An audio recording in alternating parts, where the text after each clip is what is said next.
바나듐쌀, 요즘 왜 이렇게 핫할까요? 마트 진열대, 홈쇼핑, 온라인까지 혈당에 좋다더라. 땡땡에 도움된다더라 하는 말과 함께 가격은 일반 쌀의 두세 배. 우리는 묻습니다. 이건 진짜일까요?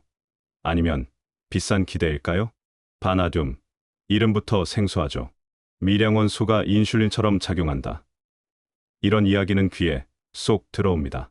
그런데 사람 몸에서 정말 의미 있는 변화가 나오는지, 쌀 형태로 먹었을 때도 그 효과가 유지되는지, 그리고 60대에게 안전한지, 이건 다른 문제입니다.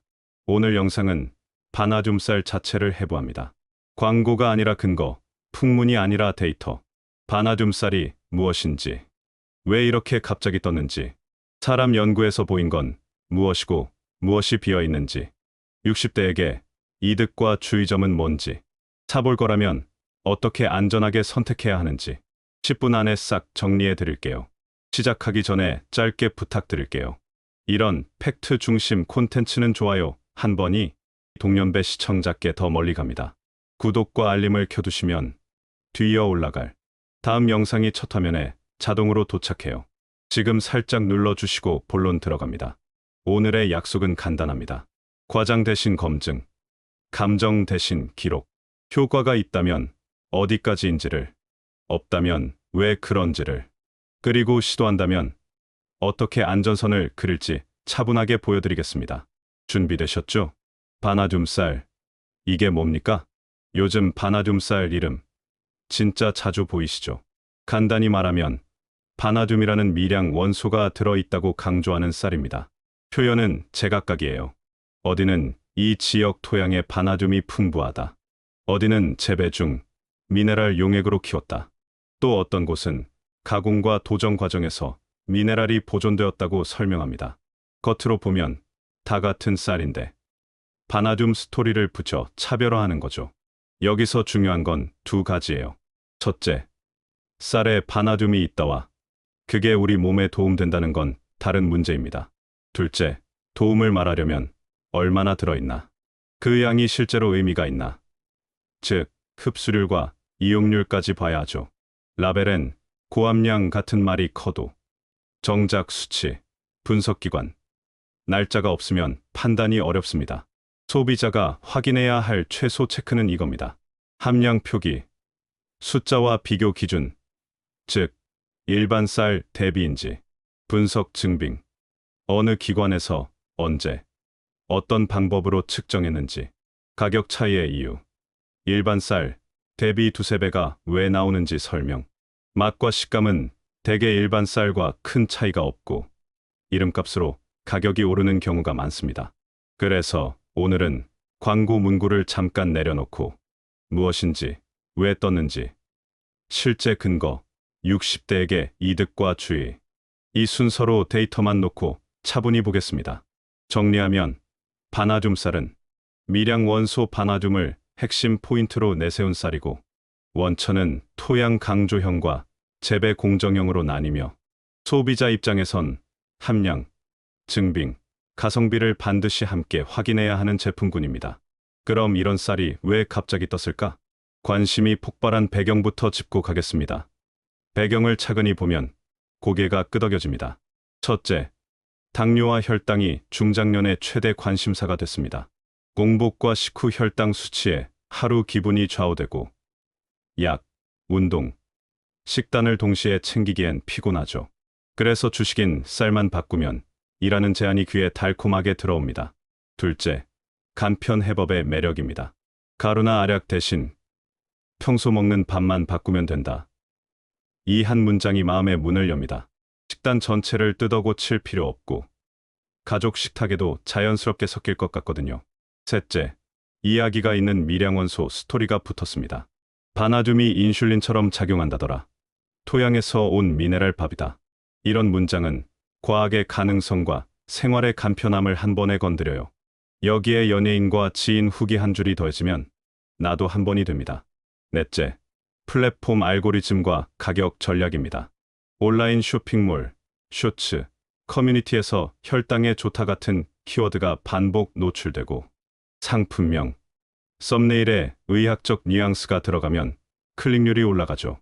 그리고 일반 쌀의 두세 배 가격은 오히려 뭔가 특별한가 보다라는 프리미엄 착시를 만듭니다. 여기서부터는 정말 가치가 있나?를 차분히 따져봐야 합니다. 정리하면 큰 고민, 간편 해법, 그럴듯한 과학 스토리, 그리고 프리미엄 가격이 한 번에 맞물리면서 바나듐 쌀이 짧은 시간에 주목을 받은 겁니다. 이제 핵심으로 들어갑니다. 바나듐 자체가 혈당에 효과가 있느냐? 연구와 데이터를 바로 보겠습니다. 바나듐은 인슐린처럼 움직일 수 있다. 이건 오래전부터 나온 과학적 관찰입니다. 세포와 동물 연구에서 바나듐 화합물이 인슐린 신호 경로를 켜주거나 증폭하고 근육, 지방세포의 포도당 끌어들이기를 도와 혈당 사용을 늘리고 간에서 당 만들기를 덜하게 만드는 신호를 건드린다는 결과가 반복됐어요. 그래서 인슐린 모방이라는 별명도 붙었습니다. 하지만 이 지점에서 바로 사람에게 같은 효과를 기대하면 위험합니다. 이유는 네 가지예요. 첫 번째, 용량의 벽. 설치류, 세포에서 쓰인 유효 용량이 사람에게는 현실적이지 않거나 안전성 여지를 남기는 경우가 많습니다. 효과가 보였다는 연구일수록 짧고 고용량일 때가 잦죠. 두 번째, 형태의 차이. 바나듐은 어떤 화합물 형태로 들어오느냐에 따라 흡수, 작용이 달라집니다. 실험에선 무기염이나 복합체를 쓰는데 우리가 식품으로 섭취하는 건 혼합 형태와 매우 미량이라 체내 이용률이 다를 수밖에 없습니다. 세 번째, 흡수율.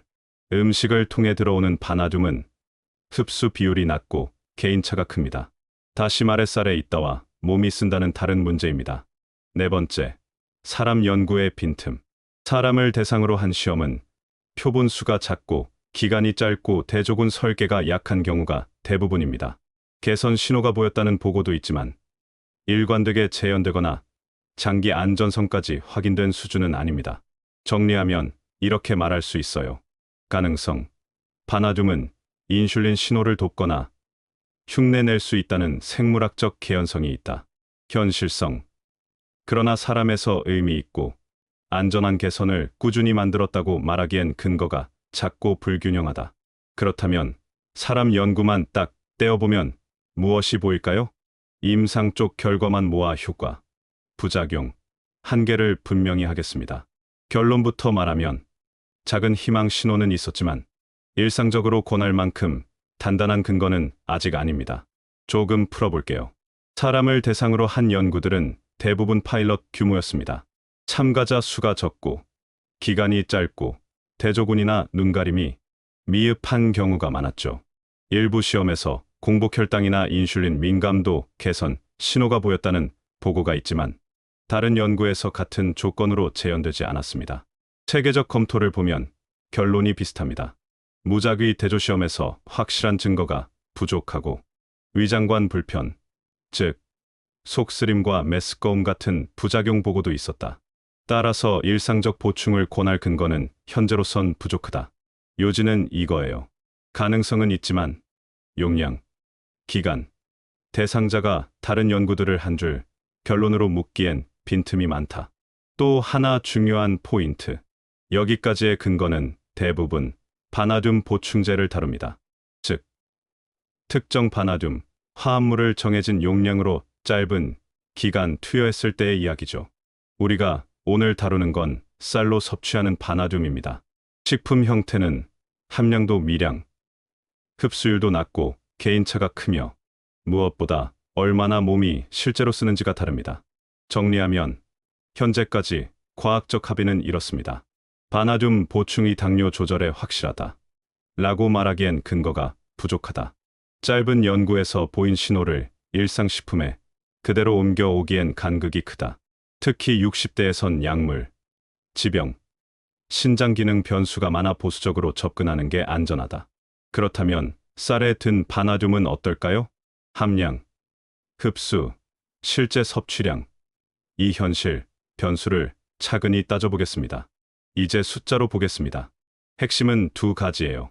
첫째, 얼마나 들어있나. 둘째, 그 양이 일상 섭취에서 의미가 있나입니다. 먼저 라벨 문구.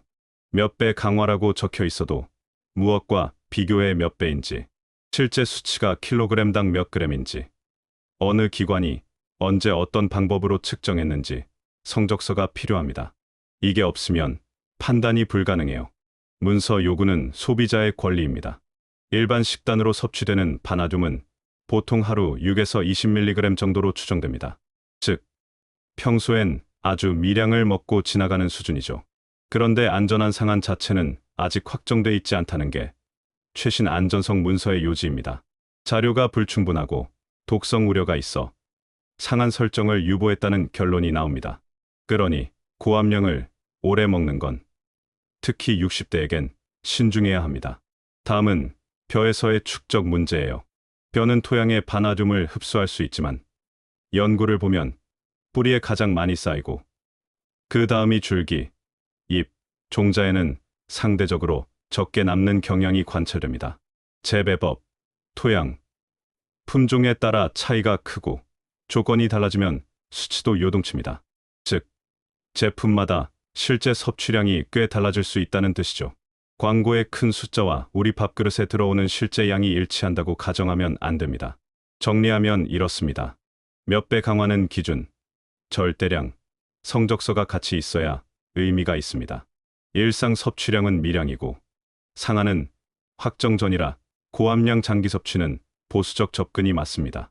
벼의 특성상 부위와 조건에 따라 함량 변동이 커서 광고 수치를 바로 실제 섭취량으로 보긴 어렵습니다. 결론은 제품 간 편차가 크고 일상 섭취에서 의미 있는 용량인지는 별도 검증이 필요합니다. 그래서 우리는 수치, 성적서, 비교 기준을 요구하고 그 다음 내 몸에서의 변화를 직접 측정해야 합니다. 이제 효과만큼 중요한 안전성을 보겠습니다. 60대라면 더 보수적으로요. 첫째, 신장 기능입니다. 바나듐은 체내에서 배설이 빠른 편이 아니기 때문에 신장 기능이 떨어진 분은 축적 위험을 염두에 둬야 합니다. 건강검진 수치가 낮거나 단백뇨 이력이 있으면 시도 전 의사 상담이 기본입니다. 둘째, 위장관 부작용입니다. 사람 대상 연구에서 속쓰림, 메스꺼움 등의 소화기 불편이 보고된 바 있습니다. 고함량, 단기간일수록 이런 신호가 더 두드러졌고 개인차가 컸죠. 속, 불편, 금속맛, 어지럼 같은 신호가 오면 즉시 중단하고 물을 충분히 드세요. 셋째, 약물과의 상호작용 가능성입니다. 항응고제, 갑상선 약, 혈당 강화제 등과 간접 상호작용 가능성을 배제할 수 없습니다. 다약제 복용 중이거나 복용 시간이 많은 분은 담당이에게 시도와 중단 기준을 먼저 받아두세요. 예를 들어 저혈당 증상 기준, 체중과 부종 변화 체크 등. 넷째, 상한치 부재입니다. 유럽 쪽 안전성 평가에선 자료 불충분을 이유로 바나듐의 안전 상한을 설정하지 못했다고 정리합니다. 즉, 장기간 고함량 섭취에 대해 안전하다고 말해줄 확정된 선이 아직 없는 상황입니다. 이런 경우엔 저용량, 단기, 모니터링 원칙을 지키는 게 최선이에요. 정리하면 60대의 안전 원칙은 셋입니다. 소량, 혼합, 단기. 처음엔 일반 쌀과 1:1 혼합, 2주만 시범 후 평가, 실측, 공복, 식후 한두 시간 혈당을 내 기준으로 기록, 즉시 중단 규칙, 속쓰림, 메스꺼움, 어지럼, 부종, 저혈당 증상 오면 즉시 중단, 식사를 원래대로 돌리고 의사와 상의. 그렇다면 효과가 있다는 쪽의 주장은 어디까지 인정할 수 있을까요? 다음으로 찬성 주장과 그 한계를 나란히 보겠습니다. 먼저 가능성. 일부 바나듐 화합물을 사용한 소규모 사람 연구에서 공복혈당이나 인슐린 민감도가 개선 신호를 보였다는 보고가 있습니다. 바나듐이 인슐린 신호를 돕는 생물학적 개연성도 실험실 단계에선 반복 확인됐죠. 여기까지는 가능성 있음입니다. 하지만 한계가 큽니다. 다수 연구가 짧은 기간, 작은 표본, 설계가 약함, 장기 안전성과 재현성이 부족. 우리가 먹는 건 쌀 속 바나듐인데 이 식품 형태의 흡수, 체내 이용률과 실제 도달 용량에 대한 근거가 희박. 60대에 흔한 다약제 복용, 신장 기능 저하와의 안전마진 근거가 부족. 그래서 결론은 이렇습니다. 지금 시점의 과학은 가능성보다 불확실성이 더 크다. 확실하다고 말하기엔 데이터가 모자라다. 특히 장기 섭취와 60대 안전성을 뒷받침할 자료가 없습니다. 그럼 무엇이 나와야 있다고 말할 수 있나? 무작위 대조 장기 시험. 최소 3개월에서 6개월. 충분한 표본수. 대조군, 눈가림 갖춘 설계. 식품 형태, 즉 쌀 혼합과 단독의 함량과 흡수율과 체내 지표 변화 동시 보고.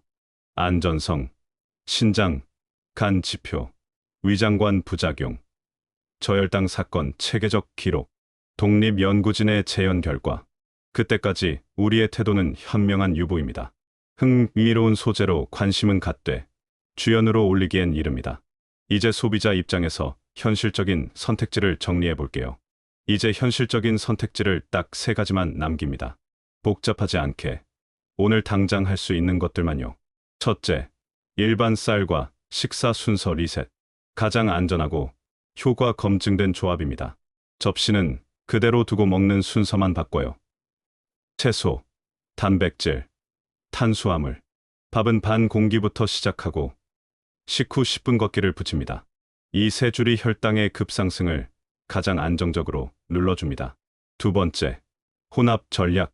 바나듐쌀이 정말 궁금하다면 일반 쌀과 바나듐쌀을 1대1로 2주만 섞어보세요.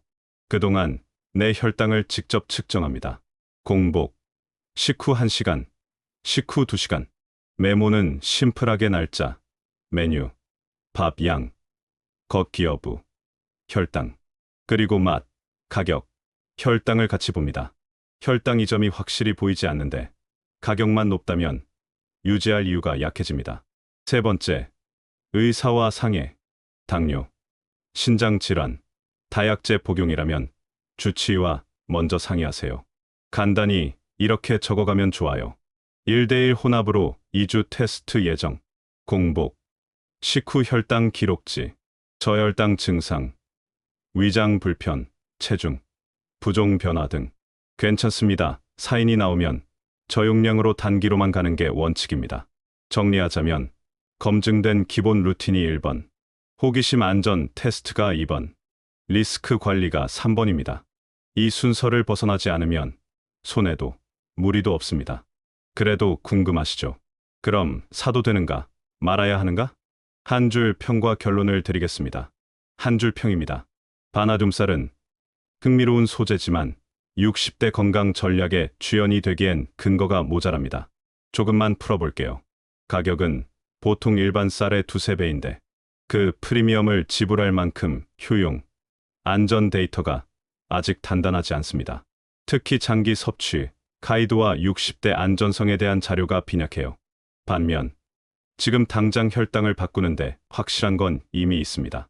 식사 순서, 즉 채소, 단백질, 밥, 섭취량 조절, 즉 밥은 반 공기부터, 식후 10분 걷기.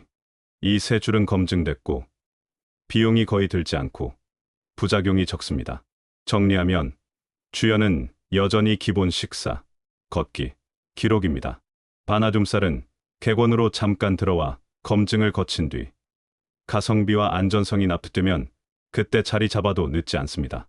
마지막으로 영상 밖에서 바로 써먹는 체크 포인트만 남기고 마무리하겠습니다. 마지막은 카드 한 장으로 정리합니다. 오늘은 여기만 기억하세요. 첫 번째, 제품 확인. 바나듐 킬로그램당 몇 그램인가요? 분석 기관, 날짜, 방법은요? 일반 쌀 대비 비교표 있나요? 말이 아니라 문서로 확인합니다. 두 번째, 나의 리스크. 신장, 간 기능, 복용약 체크했나요? 주치의와 상의했나요? 시도와 중단 기준부터 정합니다. 세 번째, 가성비 판단. 가격 프리미엄이 내 혈당 실측 변화로 납득되나요? 1대1 혼합 2주 테스트로 공복과 식후 혈당을 기록해보세요. 네 번째, 중단 기준. 속 불편, 메스꺼움, 어지러움, 저혈당 신호가 오면 즉시 중단. 이상 있으면 의료진 상담. 5번째, 항상 가능한 대안. 일반 쌀 반 공기. 채소 먼저. 식후 10분 걷기. 이 세 줄이 기본입니다. 이 카드만 지키면 바나듐 쌀도 안전선 안에서 판단할 수 있습니다. 오늘 영상이 도움이 됐다면 좋아요 눌러주세요. 같은 고민의 시니어분들께 더 멀리 닿습니다. 구독과 알림을 켜두시면 이어서 공개할 다음 영상도 첫 화면에서 바로 받아보실 수 있어요. 수고하셨습니다.